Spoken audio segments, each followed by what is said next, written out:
अच्छा, हमने डिस्कस किया कि हम जब भी HTML लिखा करेंगे फर्स्ट फाइल का नेम index.html लिखेंगे। उसकी मेन रीज़न क्या है कि जब हम एक बड़ा प्रोजेक्ट बनाते हैं ना, उसमें तो थाउजेंड ऑफ फाइल्स होती हैं, ऐसी है कि नहीं?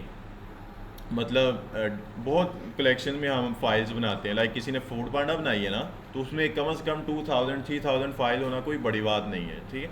एक छोटे से प्रोजेक्ट में मैं 500 फाइल या इससे आगे या पीछे थोड़ी हो सकती हैं, इतने के बन जाती हैं। ओके। अब हमने डेवलपमेंट के लाइफ साइकिल में देखा था, जब हम डेवलप कर लेते हैं ना एक प्रोडक्ट को, फिर उसको हम कहाँ पे शिफ्ट करते हैं? एक और तरह की मशीन में, जिसको हम सर्वर कह रहे थे, ऐसे ही है। अब सारे फाइल्स और फोल्डर्स जो मेरे प्रोजेक्ट में पड़े हैं वो सारे के सारे शिफ्ट होंगे इस मशीन के अंदर। अब जब मैंने उसको एक्सेस करना है, तो क्या सर्वर मुझे वो सारी फाइल्स रिटर्न करेगा? मीन हम यहाँ से लिखते हैं फूड पांडा, अब होगा क्या? ये गूगल का जो सॉफ्टवेयर है ना, ये रिक्वेस्ट लेके जाएगा मेरे सर्वर के ऊपर, मेरे डाटा सेंटर के ऊपर। जो मैंने आपको दिखाया ना, ये वाली मशीन है, यहाँ पर जिस भी मशीन में मेरा सॉफ्टवेयर पड़ा हुआ है, उस मशीन के पास ये मेरी रिक्वेस्ट लेके जाएगा। ये रिक्वेस्ट जब लेके जाएगा, अपने साथ क्या चीज़ लेके जाएगा? आईपी। ठीक है, मैंने आपको बताया था ना, दो डिवाइसेस आपस में कनेक्ट आईपी के थ्रू होती हैं, ठीक है। ये गूगल, जब भी आप यहाँ से फूड पांडा लिखोगे ना, कोई डोमेन लिखते हो, उसके पीछे मैंने बताया था दो चीज़ें होती हैं, एक आईपी, एक पोर्ट। आईपी क्या डिफाइन करते हैं? डिवाइस को। यहाँ से ये क्या करेगा? आपकी रिक्वेस्ट को लेके जाएगा उस सर्वर तक जिसका आप आईपी दोगे। फिर उस सर्वर के अंदर तो बहुत सारी एप्लीकेशंस चल रही होंगी। जैसे ये मेरा लैपटॉप है, इसमें एट ए टाइम मैं गूगल भी चला लेता हूँ, मैं बहुत सारी एप्लीकेशन चलाता हूँ। और अब हर एप्लीकेशन एक दूसरे से डिफ्रेंशिएट करने के लिए ऑपरेटिंग सिस्टम में क्या डिफाइन किए जाते हैं? पोर्ट्स। सही है। हर एप्लीकेशन को एक दूसरे से डिफ्रेंशिएट करने के लिए यहाँ पर पोर्ट्स डिफाइन किए जाते हैं। बाय डिफ़ॉल्ट हर सिस्टम में 65,536 पोर्ट्स होती हैं, ओके, जिनमें से 3000 या 4000 के करीब पोर्ट्स रिजर्व्ड होती हैं। लाइक आपने ऑपरेटिंग सिस्टम एक्टिव किया, कुछ एप्लीकेशंस एक्टिव हुई, तो वो पोर्ट्स उनको असाइन हो गए, ठीक है। इस वजह से हम जब भी अपनी एप्लीकेशन बनाते हैं ना, उसको या 3000 या 5000 से ऊपर ही रखते हैं, ठीक है, ताकि जो पहले से रिजर्व्ड है ना, सोचो ये क्रोम इस वक्त मेरा चल रहा है 2000 पोर्ट के ऊपर, अब 2000 पे कोई और एप्लीकेशन चल सकती है? नहीं। इस वजह से हम जो अपनी एप्लीकेशन चलाते हैं वो नॉर्मली 3000 से ऊपर ही चलाते हैं। ओके, क्लियर है कि नहीं? ओके, अब इतना हमें अंडरस्टैंड हो गया कि आईपी क्या है? डिवाइसेस की रिकॉग्नाइजेशन है, और पोर्ट क्या है? एप्लीकेशंस की। सही है कि उस डिवाइस के अंदर एप्लीकेशन किस पोर्ट के ऊपर चल रही है। सही है, समझ आ गई है कि नहीं? अब यहाँ से मैं रिक्वेस्ट कर रहा हूँ ना foodpanda.com की, तो ये रिक्वेस्ट मेरी लेके जाएगा मेरे आईपी और पोर्ट के थ्रू मेरे सर्वर को फाइंड करेगा कि मेरी एप्लीकेशन कहाँ पे पड़ी हुई है। जब ये उस सर्वर को फाइंड कर लेगा ना, लाइक इस तरह की मशीन को फाइंड कर लेगा, तो ये मशीन उसको रिटर्न में क्या देगी? मतलब उसमें तो हमने अपनी thousand of files he upload कर दी हैं, ऐसे ही है ना। अब सर्वर की जो सेटिंग है ना, वो की जाती है कि आपने रिस्पॉन्स में हमेशा index.html देनी। सही है, समझ आ गई है कि नहीं? इस वजह से हम HTML में फर्स्ट फाइल का नेम index.html रखते हैं, ताकि हम गूगल से जब रिक्वेस्ट करेंगे ना, तो रिस्पॉन्स में हमें index.html ही आए। ये अभी हम थोड़ा सा नेक्स्ट मूव करेंगे ना, नेक्स्ट क्लासेस में आपको एक होस्टिंग भी पढ़ाऊँगा एक, ठीक है, उसमें मैं आपको ये प्रूव करके दिखाऊँगा कि अगर आपकी प्रोजेक्ट के अंदर index.html फाइल ही नहीं होगी तो सर्वर फाइंड कर पाएगा? नहीं, तो फिर आपकी एप्लीकेशन भी नहीं चलेगी। सही है। इस वजह से आपकी हमेशा प्रोजेक्ट के अंदर पहली फाइल का नेम index.html होना चाहिए, ताकि सर्वर को जल्दी से ये फाइंड हो और वो जल्दी से रिस्पॉन्स करे। ये जितना भी इकोसिस्टम चल रहा होता है ना, वेबसाइट्स का, किसी भी सॉफ्टवेयर का, ये रिक्वेस्ट एंड रिस्पॉन्स पे ही चल रहा होता है। हम रिक्वेस्ट करते हैं और वो आगे से रिस्पॉन्स करता है, ठीक है। अच्छा, अब ये मेरी बातचीत चल रही है एक सर्वर के थ्रू, ऐसे ही है ना। लाइक मैंने रिक्वेस्ट की सर्वर से कि मुझे foodpanda.com देखना चाहिए। अगर मैं आपको थोड़ा सा एक्सप्लेन करूँ ना,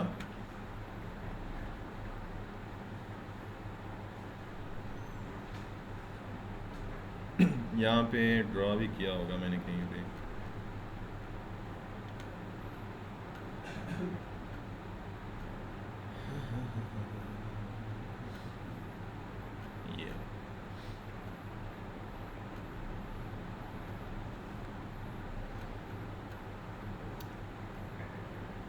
ये आप रिक्वेस्ट, ये यूज़र की मशीन है, सही है। यूज़र ने अपनी मशीन से रिक्वेस्ट किसको करनी थी? सर्वर को, कि मुझे foodpanda.com देखनी है, मुझे दिखाओ। ये रिक्वेस्ट लेके गया सर्वर के पास। सर्वर को क्या पता foodpanda.com क्या है? मैंने बताया ना, सर्वर को तो इंग्लिश लाइक वर्ड समझ ही नहीं आते। उसने तो आपको, जब आपने उस पर डाटा रखा, दो चीज़ें दी हैं, एक आईपी एक पोर्ट। उसको वो दोगे तो वो आपको एप्लीकेशन देगा, अदरवाइज नहीं देगा। अच्छा, सर्वर ने कहा मुझे नहीं पता, ठीक है, मेरी रिक्वेस्ट चले गई डीएनएस के पास। अभी के लिए मैं इसको ख़त्म करता हूँ। मेरी रिक्वेस्ट पहले कहाँ से गई? डीएनएस के पास। ये ऐसे ही होता है, जब भी आप रिक्वेस्ट करते हो ना, तो पहले रिक्वेस्ट डोमेन नेम सिस्टम से गुजरती है, सही है। वहाँ से आपकी जो भी डोमेन होती है ना, जैसे foodpanda.com, उसको फाइंड करते हैं कि उसके अगेंस्ट आईपी क्या है और पोर्ट क्या है। वो आईपी और पोर्ट लेके फिर मेरी रिक्वेस्ट सर्वर के पास जाती है। फिर सर्वर इजीली फाइंड करते हैं आईपी और पोर्ट के थ्रू, और रिस्पॉन्स में मुझे जो भी मेरी एप्लीकेशन होती है वो रिटर्न करता है। क्लियर है? इतने में कोई प्रॉब्लम? ठीक है। अच्छा, अब ये जो मेरी बातचीत है सर्वर के थ्रू, सर्वर के साथ, ये करवाता कौन है? HTTP।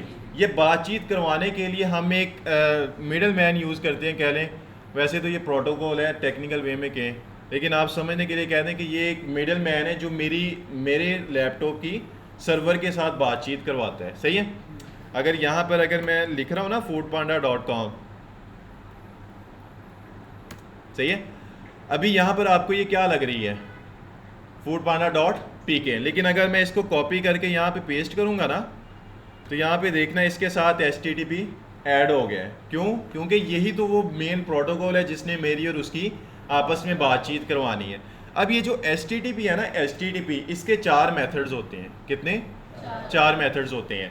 मतलब आपने उससे बातचीत करनी है ना, आप 4 तरीकों से 4 ही बातें कर सकते हो। पहली बात क्या है कि आपने सर्वर से कोई चीज़ मंगवानी है, ठीक है। ये पहला उसका मेथड है, गेट। क्या है? गेट का मेथड। गेट क्या है? कि आप सर्वर से ये चीज़ मुझे ला के दो। अब मुझे बताओ, जो क्रोम है आपका, ये HTTP की कौन सी रिक्वेस्ट पे चलता है? गेट की। यहाँ पर कभी देखा है कि आप कोई और काम कर रहे हो, आप इसको बताते हो, ये वो चीज़ लेके आता है, ऐसे ही है कि नहीं? अच्छा, दूसरा मेथड है HTTP का, उसको हम कहते हैं पोस्ट, सही है। इसका क्या मतलब है कि मैंने सर्वर पे कोई चीज़ को ऐड करना है, मतलब मेरा प्रोजेक्ट पहले से वहाँ पे पड़ा हुआ है, उसमें ये चीज़ भी ऐड कर दो। उसको ऐसा करने के लिए हम जो मेथड यूज़ करते हैं वो है पोस्ट। फिर उसके अलावा 2 मेथड और हैं। एक, अगर लेट्स सपोज आपने अपने प्रोजेक्ट के अंदर जो सर्वर के ऊपर अपलोड है उसमें कोई चेंजिंग करनी है, अपडेट करनी है, ये काम अचीव करने के लिए हम रिक्वेस्ट करते हैं पुट के मेथड के थ्रू हम रिक्वेस्ट। ये मेथड बहुत इंपॉर्टेंट है। ये सर्वर इन्हीं से रिकॉग्नाइज करता है कि मुझे किस किस्म का रिस्पॉन्स देना है। अगर आप लेट्स सपोज foodpanda.com लिख रहे हो लेकिन मेथड कौन सा दे रहे हो? पोस्ट, तो वो कंफ्यूज हो जाएगा, वो आपको रिस्पॉन्स में कुछ नहीं देगा, ठीक है, क्योंकि आप कह रहे हो foodpanda.com अपलोड कर दो। ऐसी है कि नहीं? यही मतलब बना ना, पोस्ट का मतलब है अपलोड करना। तो ये तो फिर गलत है ना बात, वो फिर सर्वर कुछ भी नहीं आपको देगा। क्लियर है? पुट का क्या मतलब है कि वहाँ पर सर्वर पे कोई फाइल को अपडेट करना है, किसी डाटा को अपडेट करना है आपने, तो आप HTTP के पुट के मेथड के थ्रू वो अचीव करोगे।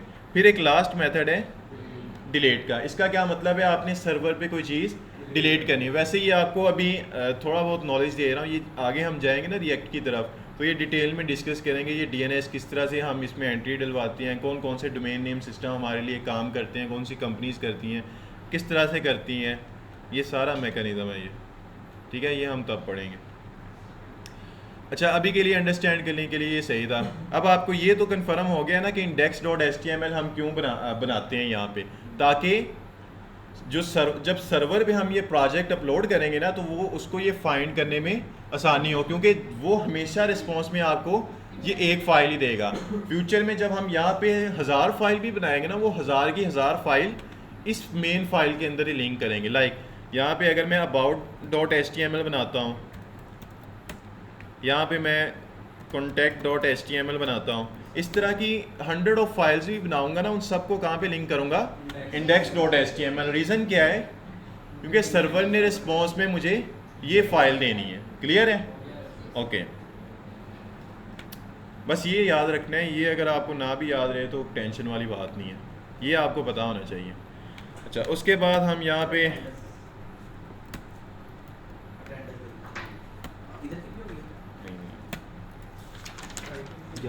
मुझे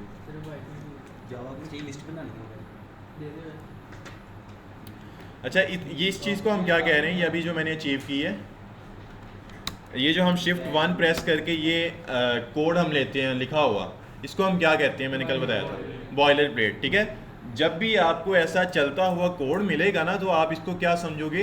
ये बॉयलर प्लेट है। ठीक है, ये अक्सर औकात पूछ भी लेते हैं लोग कि मैं आपको ये चीज़ प्रोवाइड कर रहा हूँ, बताओ ये क्या है। ठीक है, अगर तो वो चलती हुई रनिंग फॉर्म में चीज़ है तो वो मेरे लिए बॉयलर प्लेट है। सही है, समझ आ गई कि नहीं? ये क्या कौन सी बॉयलर प्लेट है? HTML की। अच्छा, अब इनमें से हमने ये मेटा टैग्स वगैरह नहीं पढ़े हुए, तो कोई बात नहीं, इनको अभी के लिए हम ख़त्म कर देते हैं। अब ये चीज़ क्या है? नहीं, ये क्या सिंटैक्स है? ये एट्रीब्यूट है। ठीक है, कल आप कंफ्यूज हो रहे थे ना, ये क्या चीज़ लिखी हुई है, आज समझ आ गए कि ये क्या है? एट्रीब्यूट हमने लिखा हुआ है। और ये एट्रीब्यूट कर क्या रहा है? ये ब्राउज़र को बता रहा है कि इसके अंदर मैं जितना भी कंटेंट लिखूंगा वो किस लैंग्वेज में लिखूंगा? इंग्लिश। अगर आप उर्दू में वेबसाइट बना रहे हो तो यहाँ पर आप UR कर दोगे। सही है, अगर हिंदी में कर रहे हो तो आप HN कर दोगे। सही है, इस तरह। लेकिन नॉर्मली हम ज़्यादातर इंग्लिश में ही करते हैं। सही है, वेबसाइट्स को मतलब HTML इंग्लिश में लिखते हैं ना, उर्दू में तो नहीं ना लिखते। वैसे भी ब्राउज़र अब इतने अपडेट हो चुके हैं कि ये इजीली अंडरस्टैंड कर लेते हैं हम किस लैंग्वेज में काम करें। बट टेक्निकली तो फिर हमें ये HTML का टैग भी नहीं लगाना चाहिए, बॉडी भी नहीं लगाना चाहिए, अगर ब्राउज़र इतने ही अपडेट हो गए हैं। ये मैं आपको बताता हूँ, गूगल क्रोम जो है ना, ये मोस्ट अपडेटेड ब्राउज़र है। सही है, अभी तक कुछ यूज़र्स क्या होते हैं, वो क्रोम के यूज़र नहीं होते, गूगल के यूज़र नहीं होते, वो डिफरेंट ब्राउज़र यूज़ करते हैं। वो माइक्रोसॉफ्ट यूज़ करते हैं, वो फायरफॉक्स यूज़ करते हैं, मोजिला यूज़ करते हैं, एज यूज़ करते हैं। अब ये इतने अपडेटेड ब्राउज़र नहीं है। अब इनको बताना पड़ता है कि हम किस लैंग्वेज में काम कर रहे हैं, किस वर्जन में काम कर रहे हैं, किस लैंग्वेज में काम कर रहे हैं। ये उनकी अंडरस्टैंडिंग के लिए हम ये सारे लगा रहे हैं। समझ आ गई है कि नहीं? क्योंकि हम देखो, मैं किसी को, आप अगर फायरफॉक्स के यूज़र हो, आप मेरी वेबसाइट के लिए अपनी तो नहीं ना छोड़ोगे प्रेडिक्शन। मतलब आप जो यूज़ कर रहे हो आप तो उसी के साथ जाओगे, क्योंकि आपके लिए वो ईजी है। आप मेरी वेबसाइट के लिए ब्राउज़र तो नहीं ना बदलोगे। इसलिए हमें क्या करना पड़ता है, अपनी वेबसाइट को हर ब्राउज़र के लिए सेट करना पड़ता है, सारी चीज़ें एडजस्ट करनी पड़ती हैं। ये इसलिए हम ये सारे काम कर रहे हैं। हम डॉक टाइप भी डिफ़ाइन कर रहे हैं, हम HTML का टैग भी लगा रहे हैं, हेड और बॉडी भी डिफ़ाइन कर रहे हैं, सिर्फ ताकि हर ब्राउज़र मेरी वेबसाइट को अंडरस्टैंड करे और इसको रैंक करने में आसानी हो। क्लियर है? अच्छा, अब नेक्स्ट क्या है कि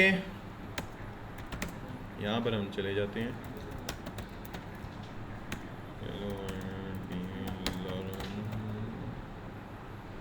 अच्छा, ये इसकी क्या है? अभी ये मैंने ये क्या दी है कंप्यूटर को? इनपुट दी है, ऐसे ही है ना? ये इसकी क्या है? इनपुट फॉर्म है। इसकी अगर आउटपुट देखनी है तो कैसे देखनी है?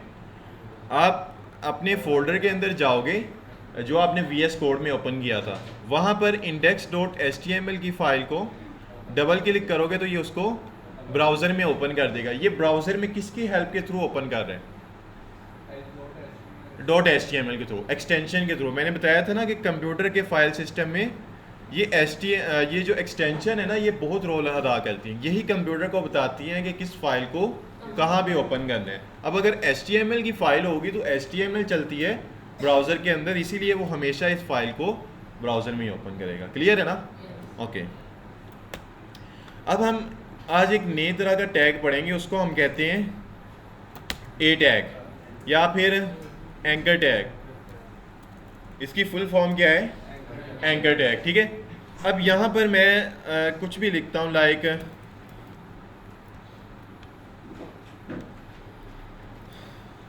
गो टू गूगल, ठीक है। ये मैंने अभी टेक्स्ट लिखा है सिर्फ। अभी मैं आपको सारा समझाता हूँ ये ए का टैग क्या करता है।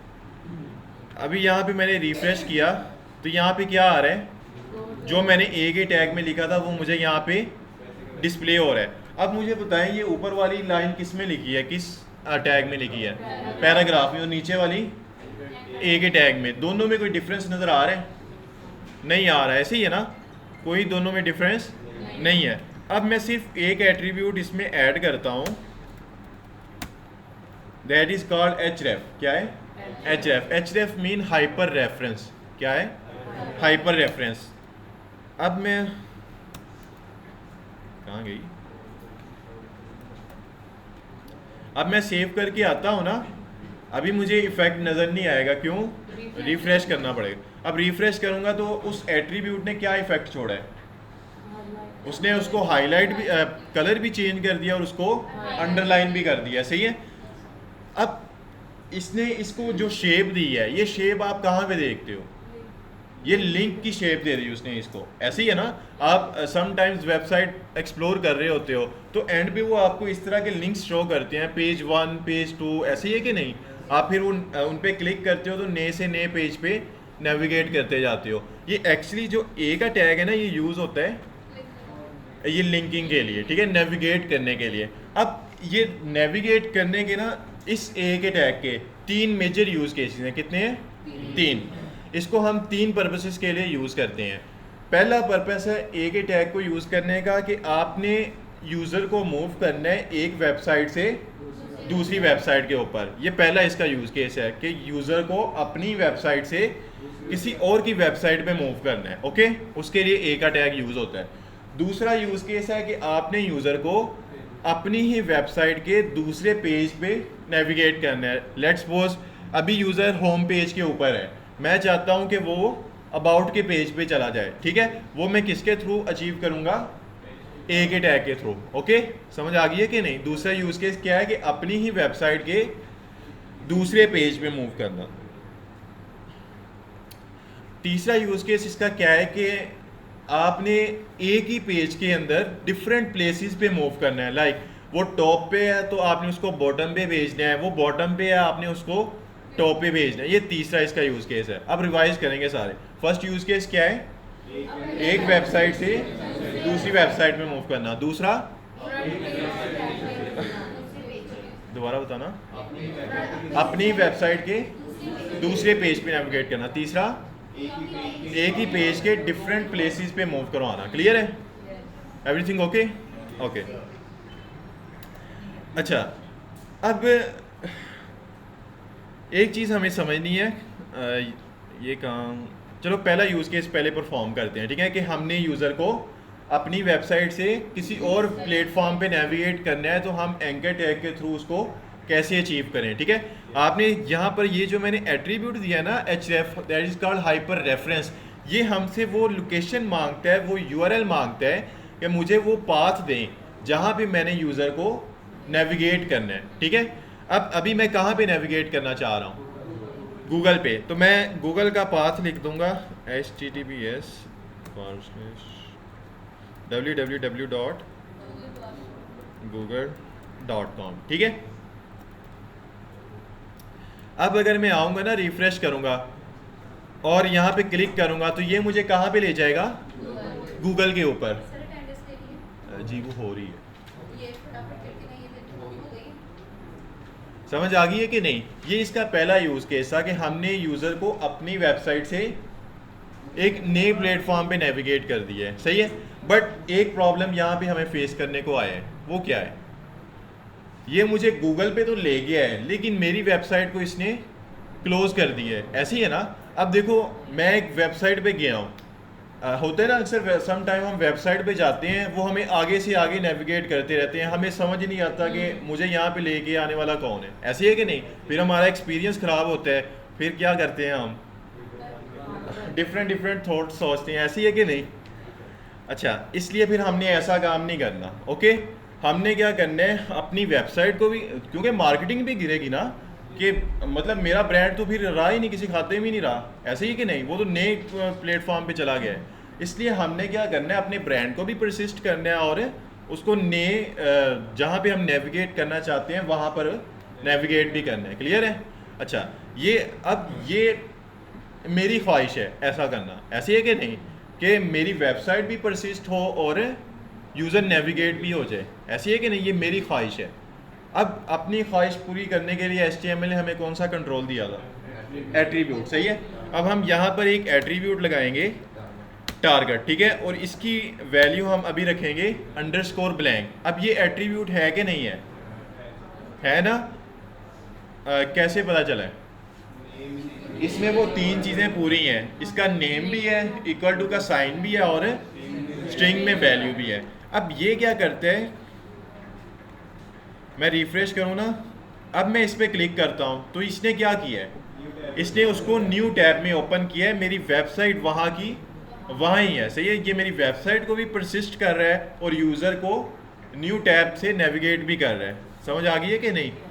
ओके, अब ये पहला यूज़ केस था एंकर टैग का, कि एक वेबसाइट से दूसरी वेबसाइट पे हमने उसको कैसे नेविगेट करना है। ठीक है, क्लियर है? अब एक चीज़ आपको अंडरस्टैंड होगी कि ये ए का टैग जो है, ये ओपनिंग क्लोजिंग टैग के साइंटेक्स में मैंने क्यों लिखा है, क्योंकि इसका कंटेंट बेस करता था। अगर मैं कंटेंट ही नहीं बताऊंगा तो यूज़र को कैसे पता चलेगा मैं कहाँ पे नेविगेट कर रहा हूँ? ऐसे ही है कि नहीं? ये यहाँ पर आप जिस भी वेबसाइट का, प्लेटफॉर्म का URL दे देंगे ना, ये वहाँ पर ले जाएगा। लाइक हम पकड़ते हैं कोई और, यूट्यूब का पकड़ें, इसको कॉपी करके यहाँ पे पेस्ट करते हैं। अब अगर मैं क्लिक करूँगा तो ये कहाँ पे लेके जाएगा मुझे? यूट्यूब के, सॉरी रिफ्रेश करना था। अब मैं क्लिक किया तो ये कहाँ पे लेके आ गया मुझे? यूट्यूब के ऊपर। सही है कि नहीं? लेकिन एक मिस्टेक हुई है यहाँ, हमने लिखा क्या है? Go to Google. हम भेज कहाँ पे रहे हैं? यूट्यूब पर। तो यही कंसेप्ट मैंने क्लियर करना था कि जहाँ पे नेविगेट करना है ना, वही टेक्स्ट लिखना है। सही है? इससे भी यूज़र का, देखो हमने जाना हो इस्लामाबाद, वो हमें कहीं और पे ले जाए, हम गुस्सा आता है कि नहीं?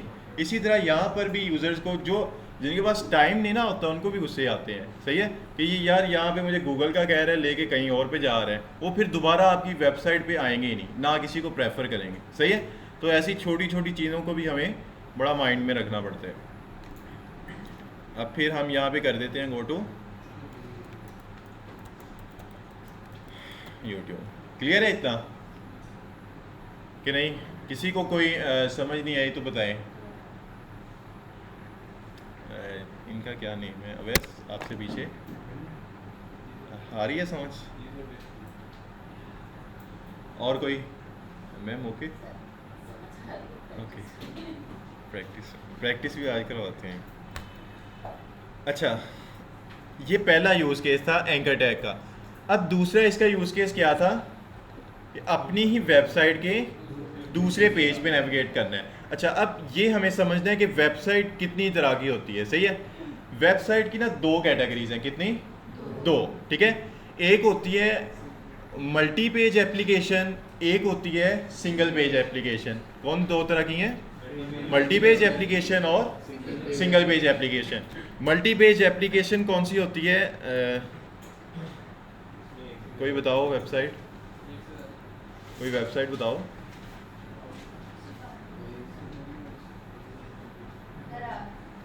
द्रास,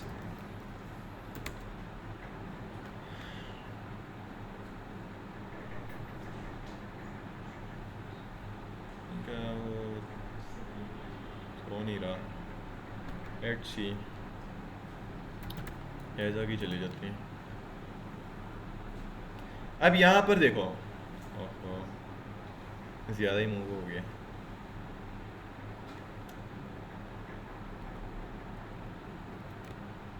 अब सही है।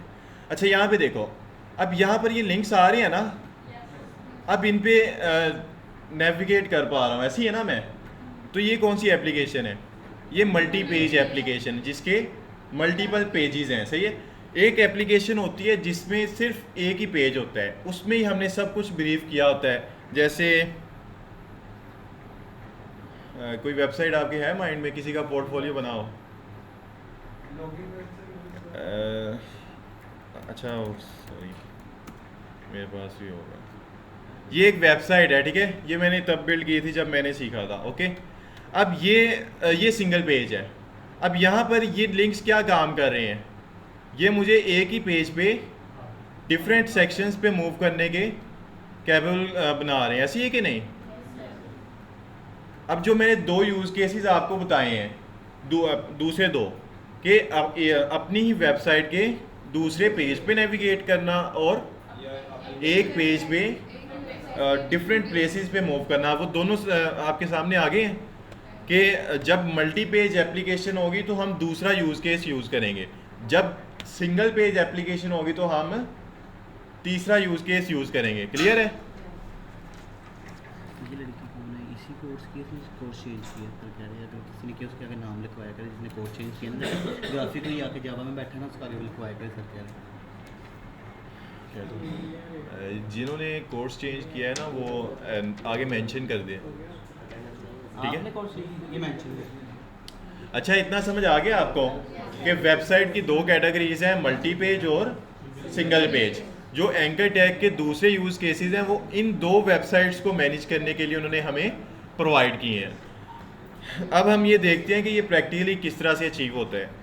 अब यहाँ पर मैंने ये बनाए हुए हैं ना पेजेस, हम क्या करते हैं इनमें भी कुछ राइट डाउन कर देते हैं। लाइक ये क्या, कौन सा पेज है, अबाउट पेज, और सॉरी ये कौन सा पेज था, कॉन्टैक्ट पेज।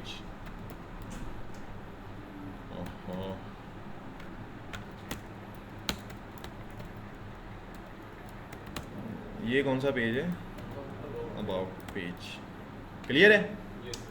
ये दो पेजेस मैंने डिफाइन कर लिए हैं। इसी तरह अपनी वेबसाइट में जितने भी पेजेस बनाने हैं ना उतनी HTML की फाइल्स बना लेंगे, ठीक है।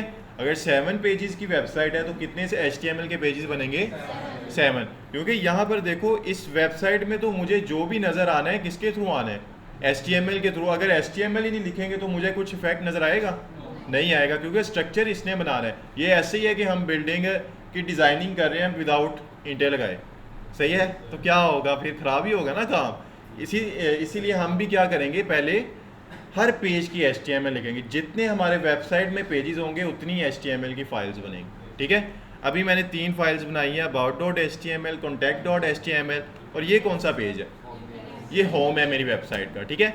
ये बैकएंड पे index.html ही रहेगा, बट हम इसको यूज़र को कौन सा पेज दिखाएंगे, होम पेज, क्योंकि नेविगेट तो मेरे कंट्रोल में है ना कि मैंने ही मूव करवाना है, तो मैं उसको चाहे होम भी कह दूंगा तो कोई इशू वाली बात नहीं है। समझ आ गई। अब यहाँ पर मैं एक लिंक लगाता हूँ और मैं कहता हूँ गो टू अबाउट पेज। अब अभी अगर मैं आऊँ अपनी वेबसाइट के ऊपर,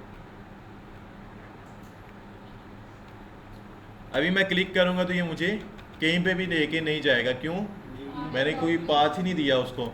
अब अगर मैंने इसको अपनी वेबसाइट के दूसरे पेज पे मूव करना है ना, तो मैं क्या करूँगा, सिंपली उसके HTML का फाइल का नेम दे दूँगा, जैसे about.html, ठीक है। मैंने अबाउट पे भेजना था ना।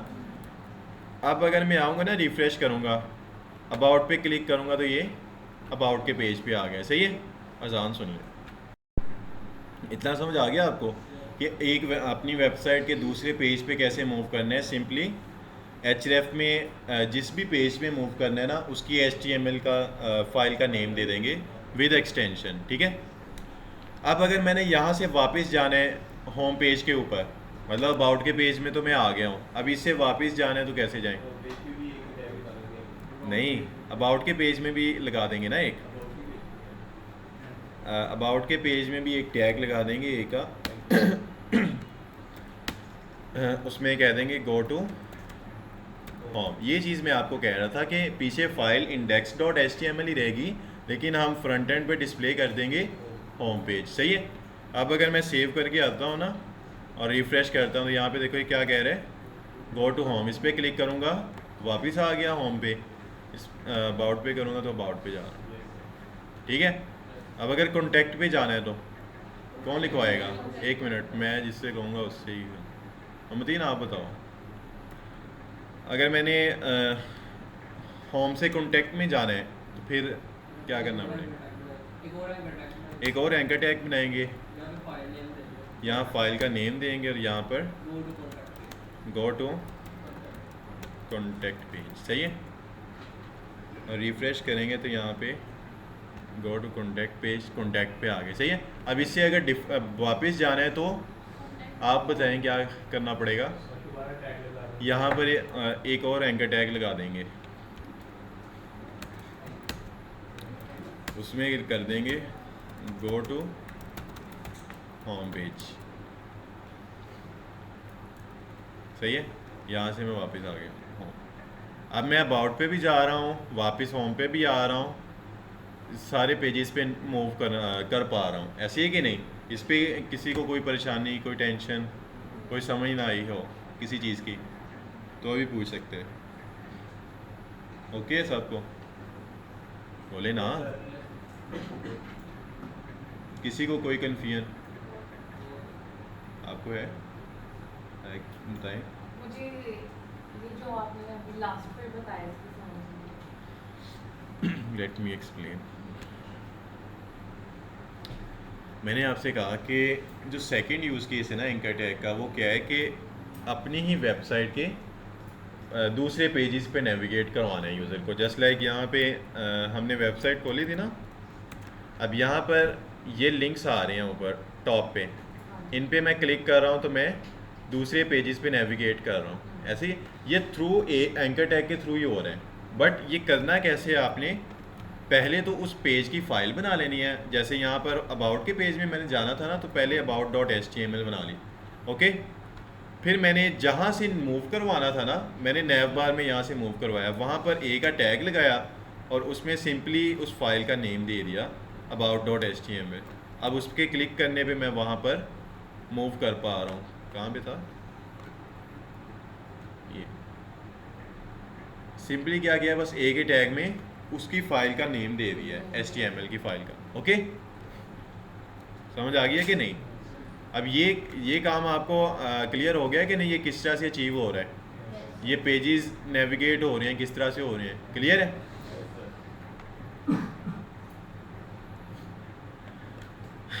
अब ये दूसरा यूज़ केस हो गया ए टैग, एंकर टैग का। सही है। अब हम तीसरे की तरफ चलें। इतने में किसी को कोई प्रॉब्लम है? नहीं? चलें नेक्स्ट चलते हैं।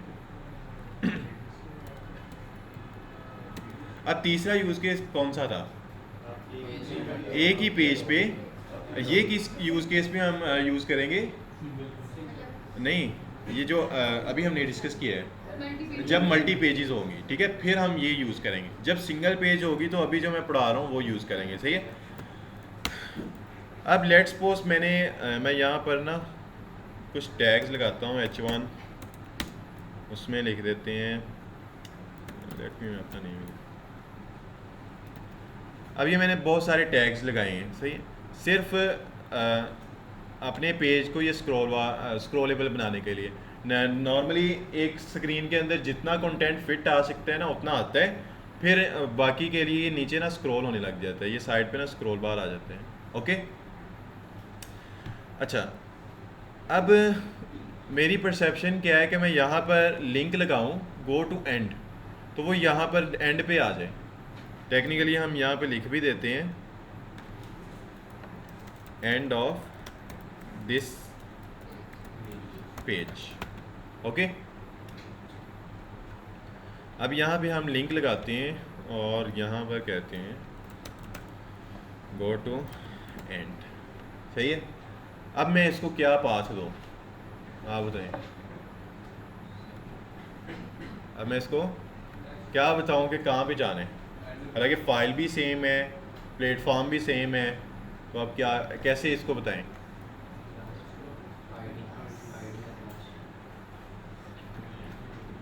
अब यहाँ पर मैं करना क्या चाहता हूँ, रिफ़्रेश करें।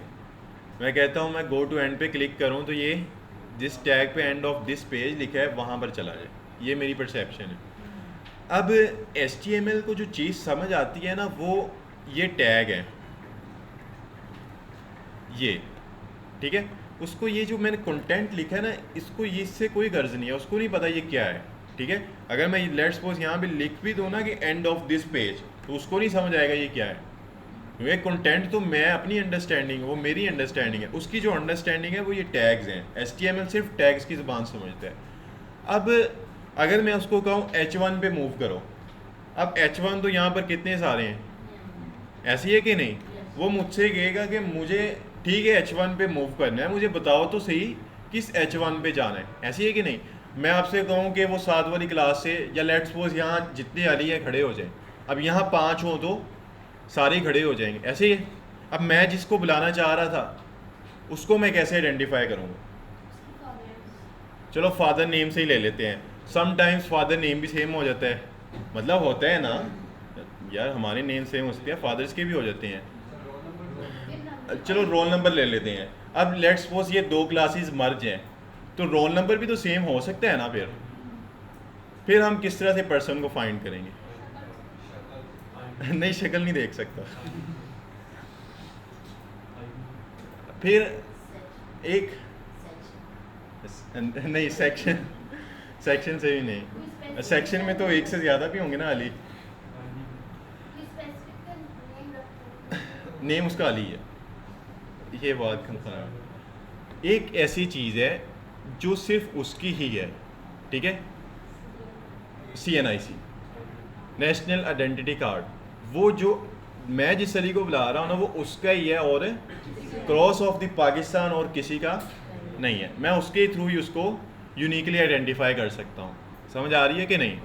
अब इसी तरह यहाँ पर बहुत सारे H1 हैं। अब मैं किस H1 को फाइंड कर रहा हूँ, उसके लिए मुझे उस H1 को यूनिक करना पड़ेगा, कोई ना कोई ID देनी पड़ेगी, कोई पासवर्ड, कोई CNIC, कोई आइडेंटिफिकेशन देनी पड़ेगी, सही है, ताकि HTML उसको यूनिकली आइडेंटिफाई कर सके कि मुझे किसके पास जाना है। क्लियर है। अब ये यूनिकनेस लाने के लिए, अब देखो ये क्या है, ये मेरी ख्वाहिश थी कि मैं एक टैग को यूनिक करना चाहता हूँ, तो फिर क्या करेंगे, एट्रीब्यूट लगाएंगे। अब यहाँ पर यूनिक करने के लिए जो हम एट्रीब्यूट यूज़ करते हैं उसको हम कहते हैं ID। क्या कहते हैं, ID मीन आइडेंटिफिकेशन, सही है। अब नेम तो यही रहेगा, वैल्यू आप जो मर्जी दे दें, जो भी आपके माइंड में आ रही है, आप कह दें एंड, ठीक है, अपना नेम लिख दें, जो मर्जी दे दें, वैल्यू मैटर नहीं करती, मैं एंड ही कह देता हूँ। न्यूमेरिक में भी दे दें, वो फिर आपने याद रखना है। अच्छा, इसको मैं कॉपी कर लेता हूँ और ये सिंपली ये ID में इसको पास कर दूंगा। ओके, अब मैंने इसको ID पास तो कर दी, अब उसको क्या पता है कि ये ID है, उसको तो नहीं ना पता कि ये ID है, वो तो यही समझेगा ये फाइल का नेम है। हो सकता है ये किसी URL का, मतलब किसी वेबसाइट का नेम हो, मतलब HTML को तो नहीं ना पता ये क्या है। उसको ये बताने के लिए कि ये ID है, हम स्टार्टिंग में हैश लगाएंगे। क्या लगाएंगे, हैश, सही है। अब उसको पता चल जाएगा कि पूरी फाइल के अंदर एंड की ID है, मुझे उस पर मूव करना है, सही है। अब अगर मैं आता हूँ ना, यहाँ पे रिफ्रेश करता हूँ और गो टू एंड पे क्लिक करता हूँ, तो ये मुझे एंड पे ले आया है, सही है। अब अगर लेट्स सपोज मैंने सेंटर में, ऐसा नहीं है कि हमने एंड पे ही हमेशा मूव करना है, हमें जहाँ भी मूव करना है ना, उस लोकेशन पे हमें कोई यूनिक चीज़ आइडेंटिफाई कर देनी है, और वो आइडेंटिफिकेशन हमने एक ही टैग में पास कर देनी, सही है। जैसे हम ट्राई करते हैं, लेट्स सपोज ये यहाँ पर मेरा सेंटर ऑफ दी पेज है, अब मैंने यहाँ पे मूव करना है। अब क्या करें, इसको भी ID देनी पड़ेगी ना, इसको भी यूनिक करना पड़ेगा। अब लेट्स सपोज मैंने यही ID कॉपी करके यहाँ पे पास कर दी। अब ये टेक्निकली गलत है कि सही है, ये गलत है। जैसे CNIC नहीं ना सेम हो सकता, CNIC हम सेम कर सकते हैं, जो हायर अथॉरिटी होती है उनके पास ये अथॉरिटी होती है, वो कर सकते हैं सेम, बट वो करते नहीं है। क्यों, क्योंकि अगर सोचो मेरा और इनका CNIC सेम हो जाए तो होगा क्या, मेरी जायदाद इनके पास चले जाएगी, उनकी मेरे पास आ जाएगी, ऐसी है कि नहीं। इसी तरह यहाँ पर भी प्रॉब्लम्स आएंगे। यहाँ पर दो सेम IDs दे दी हैं, तो यूनिकनेस तो फिर बरकरार ही नहीं रही, ऐसी है कि नहीं। HTML को कैसे पता चलेगा कि मैंने किसके पास जाना है, कन्फ्यूजन आएगा। इसलिए हम आईडी सेम दे सकते हैं लेकिन हम देंगे नहीं। क्लियर है? अब हम इसको कर देते हैं सेंटर, और यहाँ पर मैं कह देता हूँ गो टू सेंटर। अब रिफ्रेश करते हैं। अब मैं यहाँ पे क्लिक करूँगा तो वो मुझे सेंटर ऑफ द पेज पे। क्लियर है? अब 3 यूज़ केसेस हो गए। पहला यूज़ केस क्या था? यहाँ पर देखें, पहला यूज़ केस था कि अपनी वेबसाइट से यूज़र को मूव करना है किसी और की वेबसाइट पे। उसके लिए क्या करना है, आपने सिंपली जिस भी वेबसाइट में मूव करवाना है ना, उसका URL कॉपी करके href में पास कर देना है। दूसरा यूज़ केस क्या था? अपनी वेबसाइट के दूसरे पेज पे मूव करना है। उसके लिए हमने क्या करना है, पहले जिस पेज पे मूव करना है उसकी हमने HTML की फ़ाइल बना लेनी है। सही है? फिर उस HTML की फ़ाइल को हमने href में पास कर देना है। ठीक है? फिर इसके क्लिक करने पे वो मुझे उस पेज के अंदर ले जाएगा। तीसरा यूज़ केस क्या था? एक ही पेज पे डिफरेंट सेक्शंस पे मूव करना है। फिर उसके लिए हमने क्या किया, पहले तो जिस सेक्शन पे मूव करना है उसको यूनिक करना है। यूनिक करने के लिए हमने कौन सा एट्रीब्यूट यूज़ किया है? आईडी का। इसमें मैंने आपको बताया कि इसको कभी सेम नहीं करना। 2 रीज़न है, एक तो यूनिकनेस बरकरार नहीं रहेगी, दूसरा कन्फ्यूजन आएगी। सही है? समझ नहीं आएगा HTML को कि मुझे कहाँ पे मूव करना है। ठीक है? हम कर सकते हैं चेंज लेकिन हम करेंगे नहीं। ओके, फिर हमने यूनिक कर लिया तो सिंपली हमने क्या करना है, हैश लगा के आगे आईडी का नेम पास कर देना, वैल्यू जो भी आपने रखी हो, तो वो उसको वहाँ पे मूव कर देगा। क्लियर है? अब एक और चीज़ है कि अगर लेट्स सपोज मुझे अबाउट के पेज के अंदर मूव करना है लेकिन मैं कहता हूँ अबाउट के भी एंड पे, फिर लेट्स सपोज मैं इनको कॉपी करता हूँ और यहाँ पर ले आता हूँ।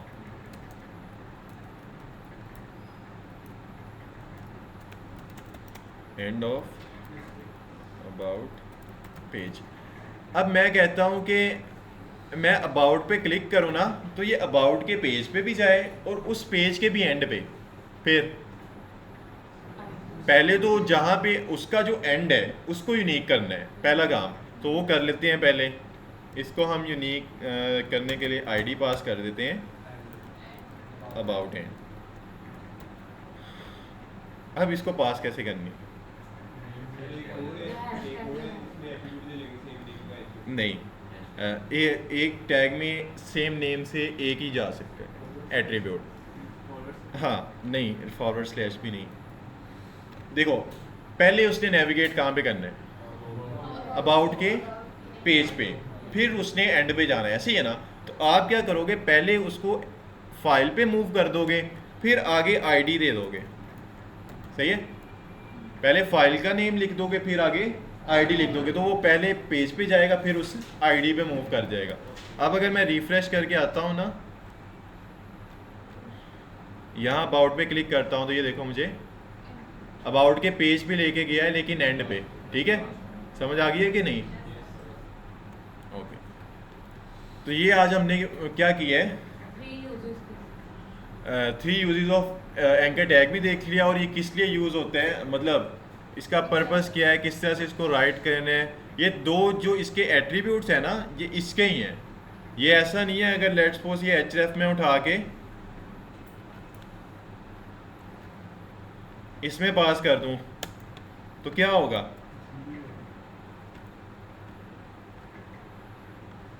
क्या हुआ है?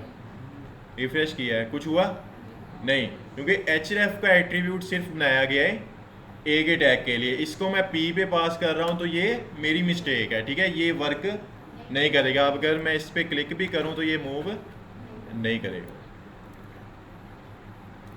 समझ आ गई?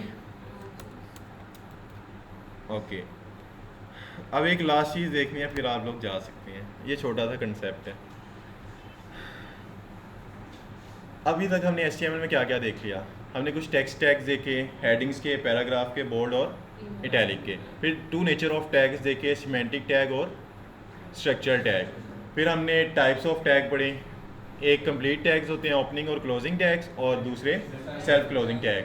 फिर हमने मीडिया टैग पढ़े जिसमें हमने इमेज का टैग पढ़ा। फिर हमने एट्रीब्यूट्स पढ़े, सही है। अभी तक हमने कितने एट्रीब्यूट्स पढ़ लिए? कल जो मैंने पढ़ाए थे ना आपको, हाइट, इमेज, ऑल्टरनेटिव और सोर्स के, वो सिर्फ इमेज के टैग में ही लगते हैं, वो और कहीं पे नहीं लगेंगे, सही है। इसी तरह आज भी जितने हमने पढ़े हैं ये सिर्फ ए के टैग पे ही लगेंगे और कहीं पे नहीं लगेंगे, सही है।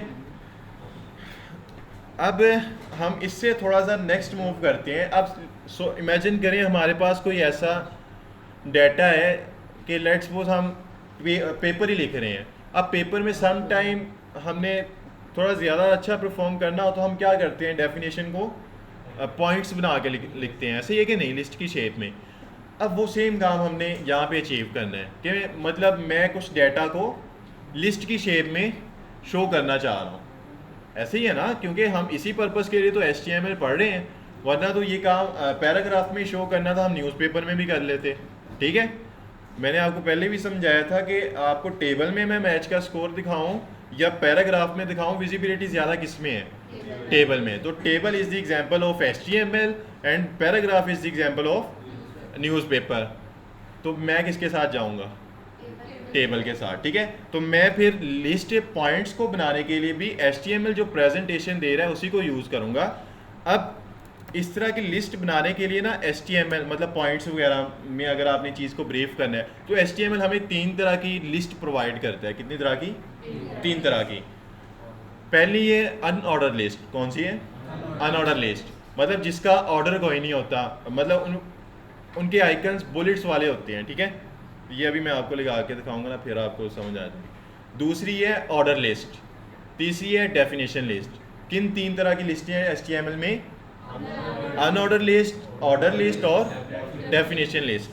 अब ये आपने लगानी कैसे है? पहले तो आपने HTML को बताना है कि मैं लिस्ट कौन सी बनाना चाह रहा हूँ। मैं बनाना चाह रहा हूँ अनऑर्डर लिस्ट, तो आप क्या लिखेंगे?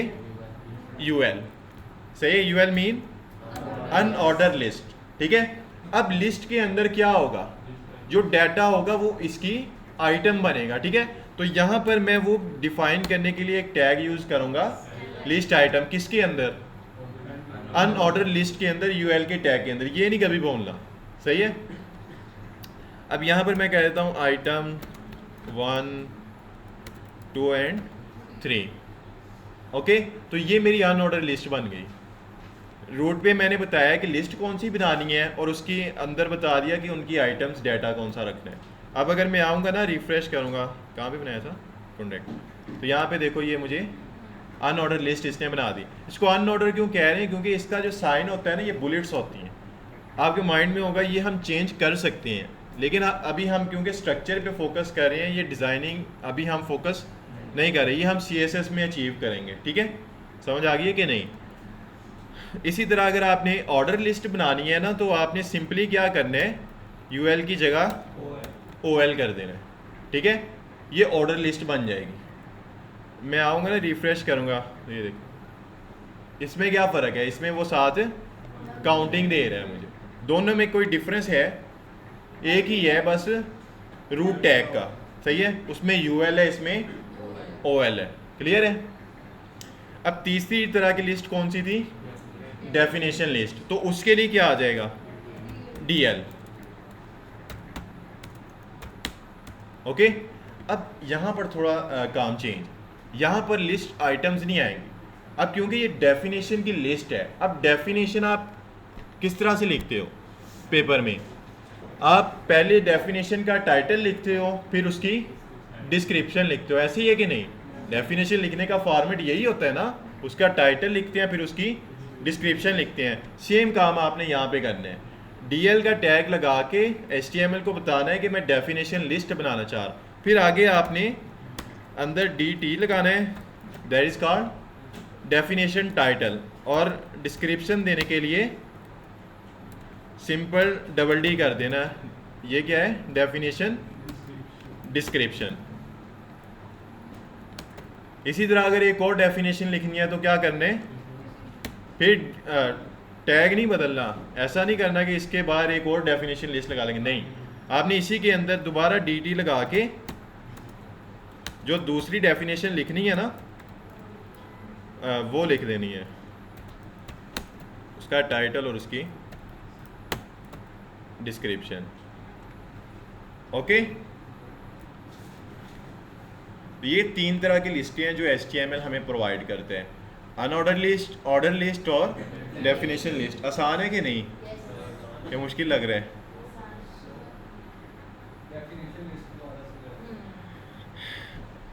देखो रूट में पेरेंट में तो हमने इतना क्लियर है, हमने बताना है कि हम लिस्ट कौन सी बनाना चाह रहे हैं, सही है। मैंने कहा मैं डेफिनेशन लिस्ट बनाना चाह। अब डेफिनेशन हमेशा 2 पार्ट्स पे मुश्तमिल होती है, एक उसकी हेडिंग होती है जिसको हम टाइटल कहते हैं, एक उसकी डिस्क्रिप्शन होती है, ठीक है। अब यहाँ पर अगर मैंने लिस्ट में डेफिनेशंस लिखनी है ना तो मुझे ये 2 चीज़ें प्रोवाइड करनी है, एक उसका टाइटल कि मैं किसकी डेफिनेशन लिखना चाहता हूँ, एक उसकी डिस्क्रिप्शन, ठीक है। अब टाइटल डिफाइन करने के लिए उसने हमें टैग दिया है DT का, उसमें आप जो भी लिखोगे ये टाइटल में जाएगा, और फिर डिस्क्रिप्शन लिखने के लिए आप न्यू टैग लगाओगे DD, that is called definition description. अब ये लगाने से क्या होगा कि अगर मैं आपको दिखाऊं ना, ये क्या कर रहा है, डेफिनेशन टाइटल को टाइटल की शेप में दिखा रहा है, सही है, डिस्क्रिप्शन को डिस्क्रिप्शन की शेप में दिखा रहा है कि नहीं, उसको उसने इंडेंट किया है आगे को। ये जो लेफ्ट साइड से स्पेस आ रही है ना, इसको IT की दुनिया में हम कहते हैं इंडेंट करना। क्या करना? इंडेंट करना आगे की तरफ, ठीक है, शुरू से स्पेस आना। अब ये एक डेफिनेशन लग रही है कि नहीं लग रही? अगर इसको बोल्ड करना है तो सिंपल B का टैग लगा देंगे, सही है। वैसे तो डेफिनेशन लग रही है ना, तो that is called definition list. Clear है? अब भी किसी को कोई इशू है तो मैं कर देता हूँ explain. Okay, all good, okay.